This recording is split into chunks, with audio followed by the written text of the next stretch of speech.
सब लोग प्रेगनेंसी के बाद की क्यूट फ़ोटोज़ दिखाते हैं, पर क्या कोई एक्चुअली में ये बताता है कि पहले के 6 हफ्ते कैसे रहते हैं, वो कितने क्रिटिकल होते हैं, कितने इम्पॉर्टेंट होते हैं। एड्रेनलिन रश, ये एक्साइटमेंट रहती है, नींद कम लगती है। 1 हफ्ते के बाद आता है रॉक बॉटम, वो हार्मोन मेजर ड्रॉप होता है। डिप्रेशन, जिसको हम लोग कहते हैं पोस्टपार्टम डिप्रेशन, आपको बिना बात के रोना आता है या आपका कोई इमोशनल सपोर्ट नहीं है, वो सबसे ज़्यादा हेल्प करेगा आपको इमोशनल स्टेबल होने। बॉडी चेंजेस, ये एक बहुत इंपॉर्टेंट चीज़ है जो शायद बहुत ही कम लोग डिस्कस करते हैं, वो डिहाइड्रेशन है। डिलीवरी के बाद जो आपको मसाज लेना चाहिए, इंपॉर्टेंट पोस्टपार्टम चेंजेस होते हैं। अब बात करते हैं ब्रेस्ट फीडिंग रियलिटी की। तो आप पैनिक में चले जाओगे, उसका जो यूरिन होता है वो ऑरेंज कलर का आपको दिखेगा। तो हम लोग क्लस्टर फीडिंग है, ये उसकी बॉडी की रिक्वायरमेंट है जो आपको बहुत ही ज़्यादा हेल्प करेगी। मैं हूँ doctor Jaya and welcome to my channel. मैं एक डॉक्टर के साथ एक न्यू मॉम भी हूँ।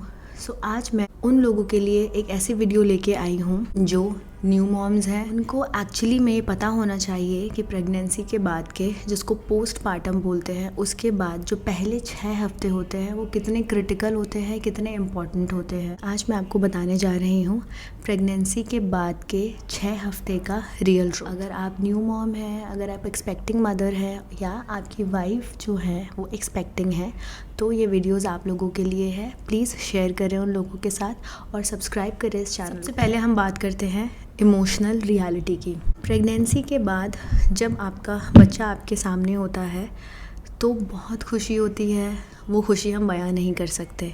एड्रेनलिन रश, एड्रेनलिन एक हार्मोन होता है जो हमारी बॉडी में रिलीज़ होता है, जिसकी वजह से हम बहुत एक्साइटेड होते हैं, बहुत अलर्ट होते हैं और हैप्पी होते हैं। ये हार्मोन जब हमारी बॉडी में रिलीज़ होता है, specially just after delivery new moms में, तो उनको बहुत खुशी होती है, एक्साइटमेंट रहती है, नींद कम लगती है। ये एक्चुअली एक नेचर का तरीका है आपकी बॉडी को और माइंड को प्रिपेयर करने का, ताकि आप अपने बेबी का ख्याल रख सकें, क्योंकि उसके साथ सारी रात आपको जागना है। आपकी बॉडी इतनी ज़्यादा थकी होती है, लेकिन उसके बाद भी आपको अपने बच्चे को ब्रेस्ट फीड कराना है, उसका ध्यान रखना है। तो शुरुआत के कुछ दिन आपको वो एक्साइटमेंट, वो एड्रेनलिन रश फील होता है। ये बेसिकली तक रहता है। 1 हफ्ते के बाद आता है रॉक बॉटम, एक हार्मोन जिसे हम कहते हैं प्रोजेस्टेरॉन, जो आपकी पूरी प्रेगनेंसी को सपोर्ट करने में हेल्प करता है। जैसे ही बेबी डिलीवर होता है उसके कुछ टाइम में वो हार्मोन मेजर ड्रॉप होता है हमारी बॉडी में, जिसकी वजह से होता है डिप्रेशन, जिसको हम लोग कहते हैं postpartum depression. Postpartum depression real है, ये हर न्यू मॉम को एक्सपीरियंस करना पड़ता है। मैंने भी एक्सपीरियंस किया है और ये सभी के साथ होता है और ये नॉर्मल है। कुछ टाइम बाद आपको बिना बात के रोना आता है, आपको हर एक छोटी चीज़ बहुत बुरी लगती है, आपको ऐसा लगता है कि आप उस बच्चे का ख्याल नहीं रख पा रहे हैं, आप एक अच्छी मदर नहीं हैं, या आपका कोई इमोशनल सपोर्ट नहीं है, या कोई आपको नहीं समझ पा रहा है। ये बहुत ही नॉर्मल है, ये सबके साथ होता है। लेकिन सबसे इम्पॉर्टेंट बात ये है कि ये चीज़ आपको पता होना चाहिए कि ये हार्मोनल चेंजेस की वजह से है आपकी बॉडी में, और ये एक फेज़ है जो क्रॉस हो जाएगा और इस चीज़ से आपको बाहर आना है। आप शेयर करिए कि आप क्या फ़ील कर रहे हैं।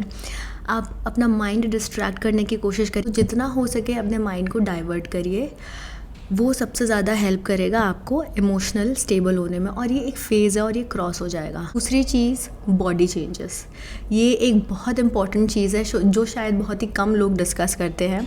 आपकी बॉडी कैसे चेंज होती है डिलीवरी के बाद, और ये जो चेंजेस हैं ये कितने इम्पॉर्टेंट हैं, और ये एक्चुअली में सभी के साथ होते हैं, लेकिन ये बहुत कम लोग डिस्कस करते हैं। आपके सारे मसल्स में, बोन्स में बहुत पेन होता है, बहुत एग्जॉस्टेड फील होता है, ये बहुत नॉर्मल है।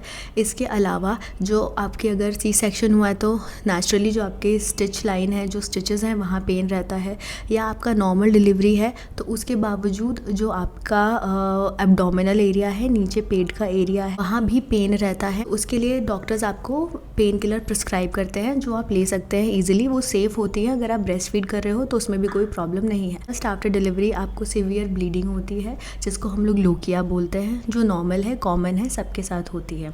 वो ब्लीडिंग के साथ अगर आप ब्रेस्ट फीड कर रहे हो तो वहाँ आपका बॉडी फ्लूइड जाता है।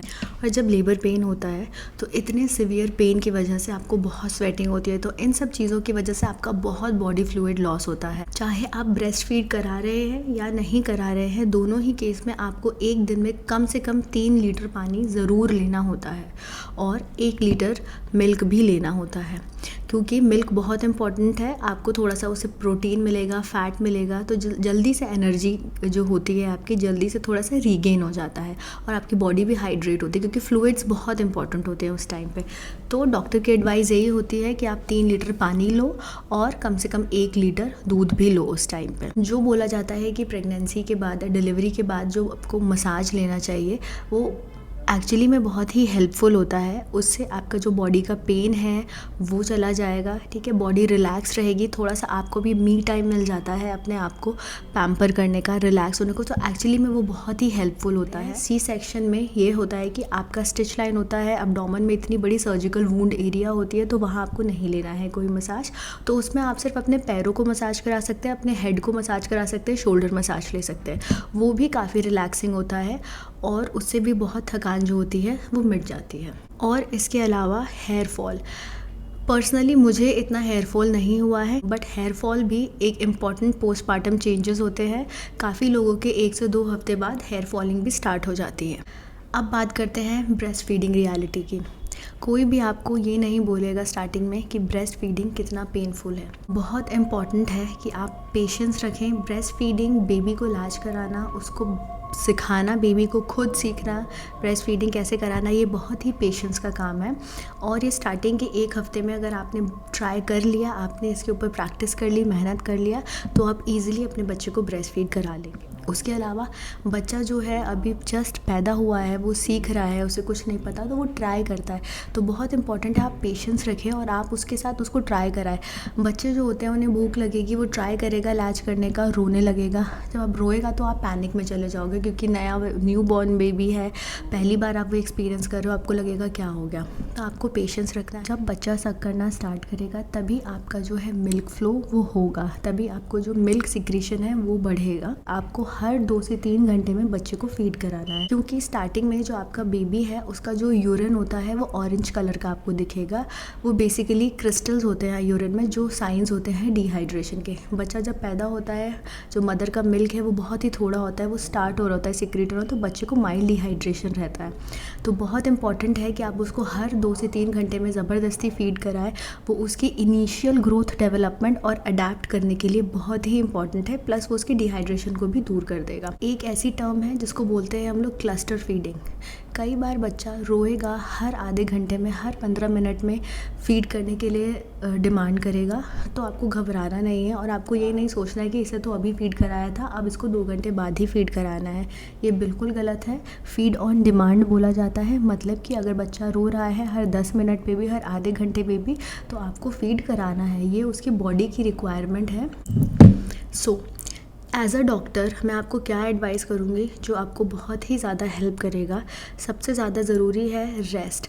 मिनिमम 1 महीना आपको कोई भी फिज़िकल एक्टिविटी नहीं करनी है। 4 हफ्ते तो मिनिमम है, अदरवाइज़ 6 वीक्स बोला जाता है कि आपको बिल्कुल कोई फिज़िकल एक्टिविटी नहीं करनी है। आपको सिर्फ अपने बच्चे का ध्यान रखना है और ख़ुद का ध्यान रखना है। आप अच्छे से फ्लूइड्स लेते रहिए, 3 लीटर पानी जैसे मैंने बताया और 1 लीटर दूध, ये बहुत इंपॉर्टेंट है। इसका इंटेक आप बराबर रखिए।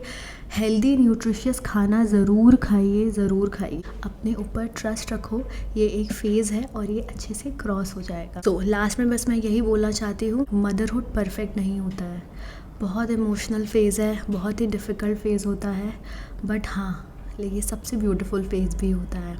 सो अपने ऊपर भरोसा रखिए, इसे एंजॉय करिए। ये ब्यूटीफुल जर्नी बहुत ही अच्छी है। स्टार्टिंग का कुछ टाइम है वो डिफ़िकल्ट होता है, पेशेंस के साथ अपने ऊपर ट्रस्ट रख के उसे क्रॉस कर लीजिए, तो उसके बाद बहुत ही ब्यूटीफुल जर्नी स्टार्ट हो जाती है। तो ऐसे ही रियल मॉम डॉक्टर वीडियोज़ के लिए प्लीज़ मेरे चैनल को सब्सक्राइब करिए, और अगर आपके कोई क्वेश्चंस हैं तो प्लीज़ आप कमेंट में लिख दीजिए, मैं सबका आंसर करूँगी। Thank you.